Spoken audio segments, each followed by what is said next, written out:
Good morning, everyone. Today, I will be discussing one of the most important aspects of volleyball, which is the fundamental skills. These skills serve as the foundation of the game, and without them, players cannot perform effectively or contribute well to their team. In this discussion, we will learn about the different fundamental skills. So, let's buckle up and enjoy the lesson. First is the serve. The serve is the method of throwing a ball and then hitting it over the net to start play. It is only skill in volleyball in which the player has complete control of the ball. The server stands alone outside the court, waiting for a signal from the referee. Every rally starts with a serve. To land inside the court's lines, a player must strike the ball with their hand over the net. Every player has a single opportunity to serve. The serve may make contact with the net and proceed into the opponent's court. Before this rule was introduced, a net touch on service ended the rally and the point was awarded to the receiving team. When the serving team loses a rally, it loses the right to serve. The receiving team then rotates one position on the court. So there are types of serve. First is the underhand serve, which is common for the beginners. Second is the overhand topspin, which is common service for competitive volleyball. C is the overhand float service, which is also for competitive volleyball. Let's explain first the underhand serve. The underhand serve is usually the first type of serve taught to a beginning player. This serve is a volleyball serve in which the ball is given a slight underhand toss from about waist high, and then struck with a close fist by the opposite hand. The underhand serve is usually the easiest to learn. Using this serve, beginning players often have better control over where the ball will land and thus are able to target specific areas of the court. Additionally, an underhand is typically easier to return as well.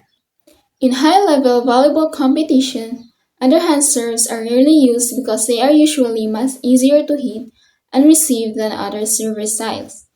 Thus, an underhand serve is frequently less precise than an overhand or jump serve and does not provide the same kind of power. Next is the overhand serve. It is done by tossing the ball up into the air, then strike it with the opposite hand above the shoulder. The goal of this is to send the ball over the net and into the opponent's court, aiming to score points or make it difficult for the other team to return the ball. Unlike an underhand serve, where the ball is hit with an upward swing, the overhand serve involves a more powerful downward motion. This gives the serve more speed and spin, making it tougher for the opposing team to predict and react. There are types of overhand serve. First is the float serve. It is done by contracting the ball in such a way that the ball doesn't spin, which makes it more likely to float. The float serve is executed with minimal spin, causing the ball to fly irregularly through the air, making it difficult for the receiving team to predict its path. While the float serve is generally slower and less aggressive than the topspin serve, its unpredictable movement can be equally difficult for opponents. Next is the jump serve. It is a serve in which the server tosses the ball, takes an approach, and jumps to spike the ball. The jump serve includes elements of both the topspin and float serves. The server runs and hops to strike the ball, which generates more power and height than a standard standing serve. The biggest advantage of the jump serve is the increased speed and power it produces, which may put a lot of pressure on the receiving team. Lastly, the top spin serve. To do this, the server uses a fast wrist movement and a strong hit, creating a fast and tricky serve that is hard for the other team to receive. The top spin serve is a powerful and versatile weapon in the game of volleyball. As one of the most challenging serves for opponents to receive, it is characterized by the ball's rapid downward movement after crossing the net, resulting from the forward spin generated by the server. And the last type of serve is the roundhouse serve. For this serve, the server faces the sideline being perpendicular to the end line. The ball is tossed straight up in front of the body with both hands so that it will be directly over the serving shoulder. The serving arm is brought from against the side straight out and over the head with the elbow kept straight all the times. Contact is made with the ball at a point directly over the shoulder and with the heel of the open hand. The ball is hit so it will slightly rise up and go over the net with a lot of top spin. How to execute the overhead floater service. The overhand serve is used by the majority of leading players because it can be placed accurately, and if delivered correctly will float or wobble, putting the opponent on the defensive because he will have to make a quick adjustment to receive the ball. It often causes the receiver to make either an off-center or a legal pass. The overhead floater service: 1. Feet in comfortable stride position. 2. Weight even distributed. 3. Shoulders square to the net. 4. Non-contact foot forward. 5. Use upon hand. And 6. Eye on ball. As the illustration shows above, preparation. Execution: toss the ball in front of hitting shoulder. Toss the ball with little or no spin. Toss the ball with one hand. Toss the ball closer to the body. Swing arm back with elbow high. Keep hand close to the ear. Contact ball with heel of hand. Keep arm extended at contact. Track ball to contact. And transfer with forward. And transfer with forward. Follow through. Continue with transfer forward. Arm drop slightly in follow through. And move onto court. How to execute the underhand serve. The underhand serve is a good consistent method for getting the ball over the net. However, it does not have the effect of the overhand serve because it is generally not difficult for the defense to receive and pass. It is easy to learn to place the underhand serve, but seldom does it put your opponents on the defensive. The underhand serve can be extremely effective at the beginning level. Since it is easy to learn, it has a greater chance of achieving the 90% accuracy rate that is the goal for beginning level players. Preparation: 1. Feet in comfortable stride. 2. Weight evenly distributed. 3. Shoulders square to the net. 4. Hold the ball at waist height or lower. 5. Hold the ball in front of body. 6. Use open hand. And 7. Eyes on ball. Preparation. Execution: swing arm back. Transfer weight to rear foot. Swing arm forward. Transfer weight to foot front. Contact ball with heel or open hand. Contact ball at waist level. Drop holding hand. Contact ball below center back. And concentrate on ball. Follow through. Swing hand forward to the top of the net. Transfer weight to front foot and move onto court. How to execute the top spin serve. The spinner can be effective serve. The server overpowers his opposition even when the ball is contacted solidly by the passer. It sometimes spins away. Use of the spin serve has increased in recent years, particularly in combination with a jump. This illustration shows the top spin serve. The spin server must bend his back for power. This takes time means that he must lift the ball high. The ball rises about a meter from his hand. As in serving the floater, the player's transfer of his weight onto his front foot as he contacts the ball. His left side leg, hip, and torso is firm. Unlike in serving the floater, his arm is straight at contact.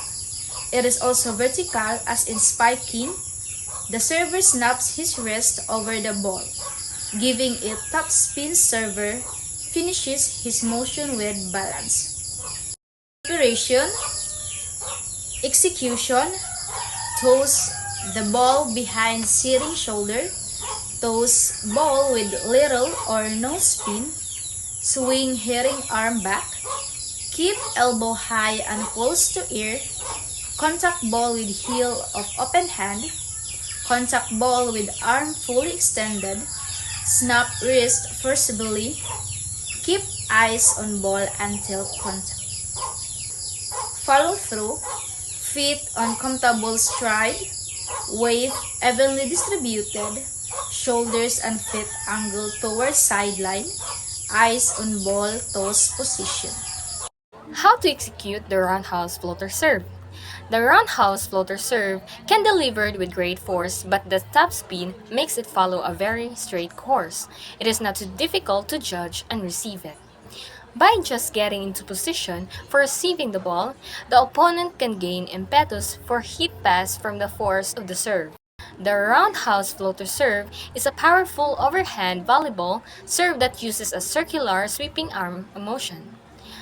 While it can be delivered with force, it does not have much topspin, causing the ball to follow a straighter and more predictable path. However, the strength of the serve can help the receiver use the momentum for a quick return. Preparation. First, feet in comfortable stride. Second, weight evenly distributed. Third, shoulders and feet angled towards sideline. Fourth, eyes on the ball toss position. Execution. Toss the ball in front of the body. Second, toss the ball between body midline and non-hitting shoulder. Third, toss the ball with little or no spin. Fourth, extend hitting arm throughout action.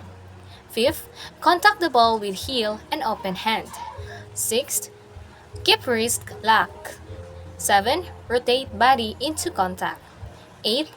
Eyes on the ball until contact. Follow through. First, transfer weight to forward foot. Second, arms drop slightly into follow through. Third, move onto court. The pass. The forearm pass. The forearm pass is a method of bouncing the ball from both forearms. Forearm passing is the key to the beginning of any team's of first contact and assists in reducing the speed of the ball when passing to the setter. Preparation of the ball contact is critical to the success of the forearms pass.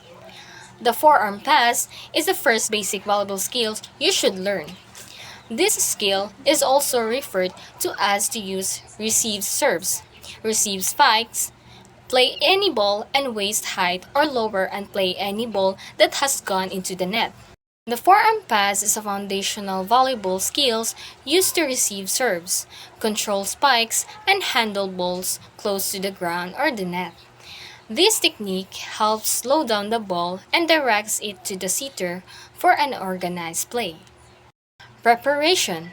First, move the ball and set body. Second, join hands.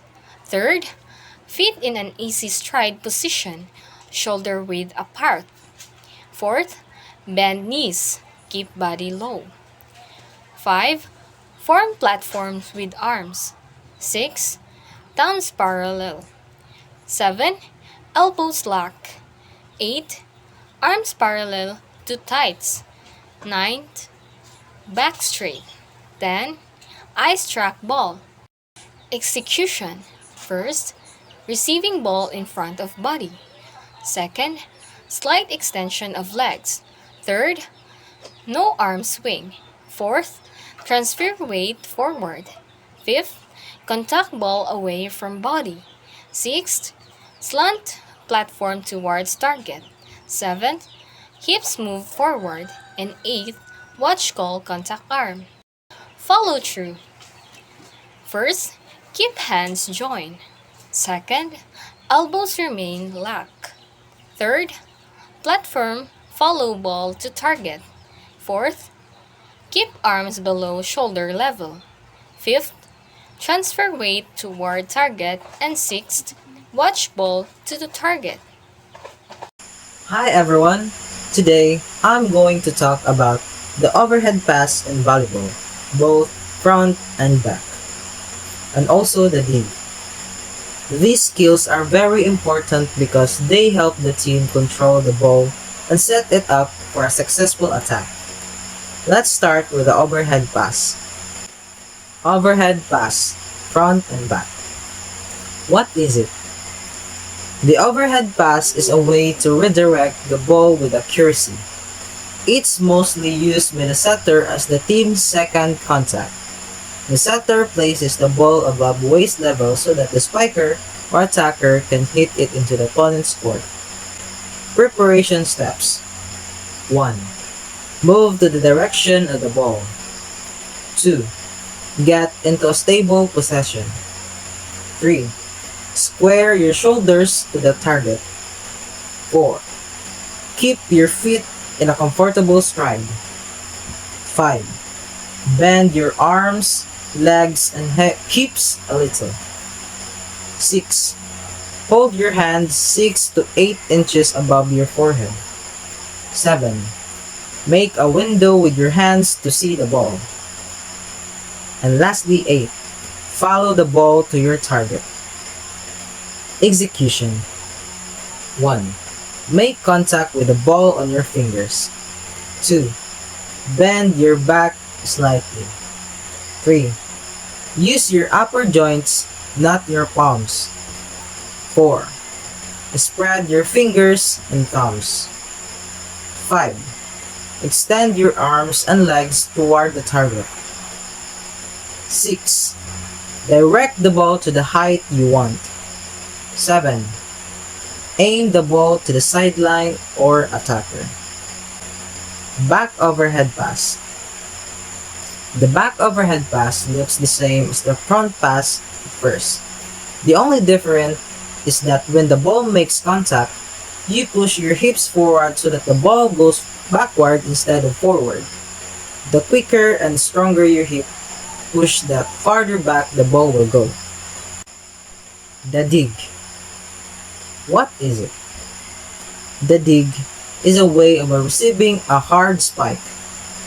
Usually using your forearms, it can be done with one or both arms. How to do it? When digging, you don't have much time to think. You just react quickly and play the ball. Let the ball drop low so you have more time. Cushion the ball to absorb the force, and then direct it high and forward to the center of court, where your setter can handle it. Remember, your wrist and elbows should be firm when making contact so the ball stays under control and inside the court. To sum it up, the overhead pass is mainly used to set up your teammate for an attack, while the dig is used to save the ball from a strong spike. Both skills need quick reactions, proper body position, and control. Mastering this will make you a more effective volleyball player and a big help to your team. Thank you for listening, and I hope this helps you understand volleyball skills better.